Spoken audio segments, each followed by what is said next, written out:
guys, I am going to start part 1 with how to pick a path. And I'm going to be following my notes, but I'll also copy these notes and put them in the discussion section of this video, okay? So that way you can kind of go back, and just in case I miss something, you'll have a little bit of extra there, and you can go back and take some notes of your own, okay?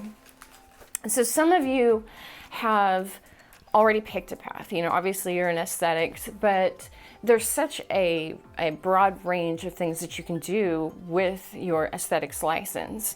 And some of you have already picked that path, that's great, or some of you are a little bit further down the road and started your business. But you know, I want you to kind of pay attention to a few things, because sometimes we hit those ruts or we make these little mistakes.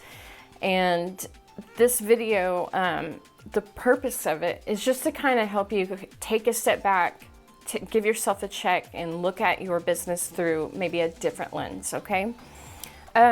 So if you're about to graduate or you're just starting out in your career, if I could go back 16 years from now and tell my old self to do something, you know, or give myself some advice, really, it would have been like, you know, stay working for somebody else.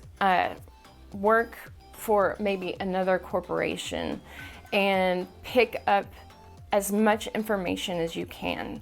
The great thing about working for somebody else is that you get excellent training. You kind of get to have the behind the scenes on how they run their business. And, you know, we always think we can do something better, right? And that's true, but you don't need to express that then. You need to just take notes and explore the industry, and maybe even try something that you wouldn't normally do, because you never know. I was lucky enough to try several different companies out. I worked for Aveda for a while and got to do some traveling and some training. And I like to call these my stepping stones. And the reason why is because back then I'm like, what am I doing? I'm kind of all over the place, and I never really could see it until I opened my own business several years ago, and going like, wow, like all those places that I worked, I was able to just soak up that information and use it in my business. And it's not like I didn't continue to make mistakes. I mean, we all do, and it's just what you learn from that and where you go from there. And this is why, this is my heart. This is why I want to share this information with you guys, because I know it's a really difficult time with COVID and everything going on. So I think just even the littlest information can be extremely helpful. So I suggest, you know, 2 to 3 years working for somebody else, different styles, different modalities. And that gives you some time to perfect your technique and find what you are passionate about.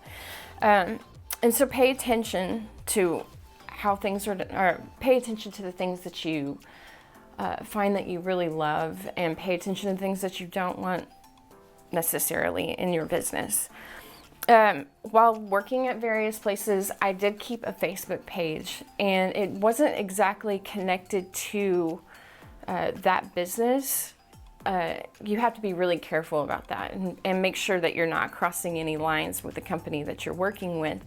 But having some place where people can find you is really important, and you could do something really fun, like have tips and tricks for people at home, and run specials. Just staying in front of people is very important, and that's how you're building your network.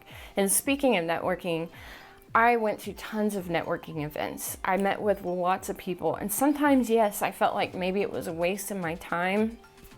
But what I found out was I was building really great relationships.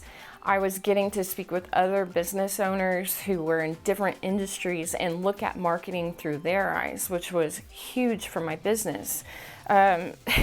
My husband and I, we go to, I'll go with him sometimes to his IT conferences, and it's basically just about marketing in the IT world.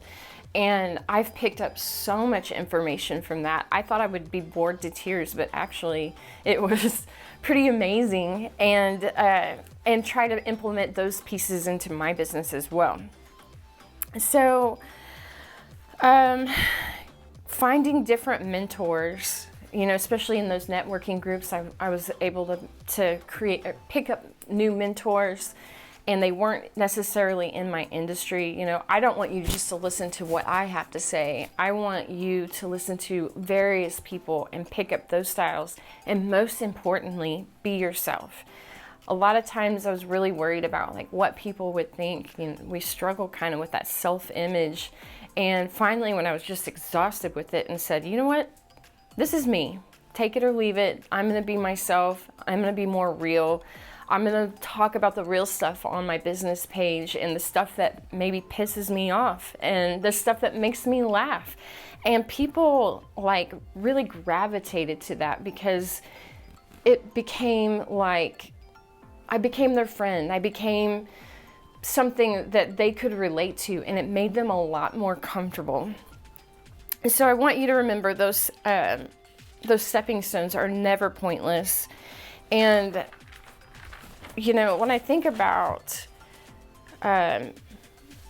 what was like a critical aha moment for my business, I remember I read this quote like a couple of different ways, and I kind of put it into my own words, and I want to share that with you.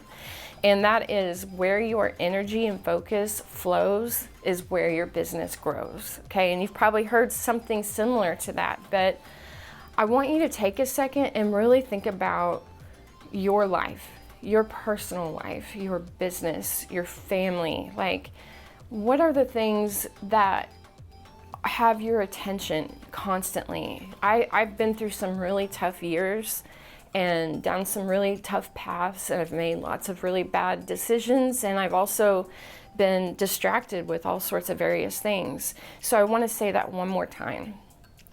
Where your energy and focus flows is where your business grows, okay? That is huge. So if you are spread really thin and you're working 2 or 3 different jobs, or you have one of the biggest mistakes I see is estheticians will have this massive service list, and they have their hands in all different types of pots, you know, and they're not really focused on just growing that one business. I see it a lot of times with MLM businesses, and I've been part of several of them. I've even hit diamond in one of them, and I learned so much from that. But I also noticed that while I was busy with that business, my wax business was going downhill. I mean, it wasn't really going downhill, but it wasn't growing. It certainly wasn't going anywhere. So whenever I wrote that quote down on a little sticky note, so that I could in the morning just go, okay, where's my energy and my focus today? Because if you aren't focused on growing your business, it's not going to grow itself. You need to remember that. That was huge for me. And it was hard, because I'm like, well, you know what? I'm going through a really crappy time right now. Well, sorry, your business isn't going to keep going either way. You have to learn to turn that off and go, okay, today my focus is here. My business is growing here. I also see that like a lot of people will change their businesses through their career, which is fine, but you've got to know that starting over is really, really tough. And if you will just focus on something like, for instance, for me, all I do are Brazilian waxes. So I'm like the go-to Brazilian wax lady. And now I have this established clientele, and I can totally break off and maybe do something else like laser hair removal, which is soon to come to my, I'll be soon adding that to my business. And the only reason I can really do that and it's because I have that established business built, okay? A lot of people are like, well, I'm doing lashes right now, but now I'm gonna be doing this, and I'm gonna be doing this. And all of a sudden they are broke, and they have all this overhead and product that they're buying. So really think about what you love, what kind of business that you wanna have. focus on a few of those things. You can still have a big service list, but focus on a few of these things. Like there's a woman in my office, she's an esthetician. She's fantastic. And everybody loves to come to her for dermaplane. Like she's becoming the dermaplane lady. And I love watching her business grow. But when you put like a niche on your business and people know that you are the go-to person for that, you'll see your business explode. And then you can start adding different various things to it. So keep that in mind. When you're juggling all these different things, our home life, our business, all these service lists, the different places that you might be working, really take some time to sit down and go, this is what I really want, and this is where I want to go, and just start moving down that path. All of this will help you grow into a successful business owner. Thanks for watching, guys.